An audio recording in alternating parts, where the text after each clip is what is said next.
ভাবুন তো, এমন এক দেবী, যার নাম নিলেই বাতাসে ছড়িয়ে পড়ে সুগন্ধি ধূপের ঘ্রাণ, যাকে শুধু পূজা নয়, ব্যবসার হিসাবের খাতাও উৎসর্গ করা হয়। হ্যাঁ, এমনই এক অলৌকিক মাতৃরূপ হলেন গন্ধেশ্বরী দেবী, যিনি দেবী দুর্গারই এক বিশেষ রূপ, এবং বিশেষত গন্ধবাণিক সম্প্রদায়ের কুলদেবী। গন্ধবাণিক সম্প্রদায় প্রাচীন বাংলার এক ঐতিহ্যবাহী ব্যবসায়ী গোষ্ঠী, যারা সুগন্ধি দ্রব্য, আতর, ধূপ, চন্দন প্রভৃতি নিয়ে বাণিজ্য করতেন। এই ব্যবসার মূল শক্তি ছিল ঘ্রাণ, আর তাই তাদের বিশ্বাস ছিল, সুগন্ধ ও সুরক্ষার দেবী হলেন গন্ধেশ্বরী।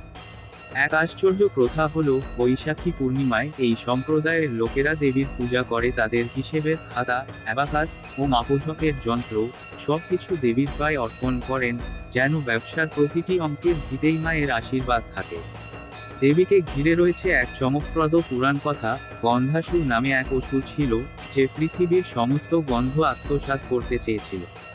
তখন দেবী দুর্গা গন্ধেশ্বরী রূপে অবতীর্ণ হয়ে তাকে বধ করেন। সেই থেকেই গন্ধেশ্বরী হলেন সেই শক্তি, যিনি অপবিত্রতাকে গন্ধ দিয়ে নির্মূল করেন। এই দেবীর আরেক বিশেষ দিক হল সুরক্ষা। গন্ধবাণিকরা নদীপথে জিনিসপত্র নিয়ে যেতেন, পথে থাকত ঝড় বৃষ্টি, ডাকাত, পশুর ভয়। তারা বিশ্বাস করতেন, গন্ধেশ্বরী মা তাদের পথরক্ষী। অনেকে বলেন, বিপদের সময় মাকে ডেকেই প্রাণে বেঁচেছেন। আধুনিক যুগে হয়তো সেই জলপথ বাণিজ্য নেই, কিন্তু বিশ্বাস রয়ে গেছে। পশ্চিমবঙ্গের বিভিন্ন অঞ্চলে আজও গন্ধেশ্বরী দেবীর পূজা হয়, বিশেষ করে গন্ধবাণিক পরিবারগুলিতে। সবচেয়ে অদ্ভুত তথ্য, কিছু ভক্ত বলেন পূজার সময় মূর্তির আশেপাশে এক অজানা সুগন্ধ ছড়িয়ে পড়ে, যা কোনো ধূপ বা আতর থেকে নয়, এ যেন মায়ের অলৌকিক উপস্থিতি। গন্ধেশ্বরী দেবী শুধু ব্যবসা আর ঘ্রাণের দেবী নন, তিনি হলেন ঐতিহ্য, আত্মবিশ্বাস ও মাতৃত্বের এক মহিমাময় রূপ। একবার যদি তার গন্ধে মন ভিজে যায়, তখন বুঝবেন, ভক্তি কেবল অনুভবের বিষয়, প্রমাণের নয়।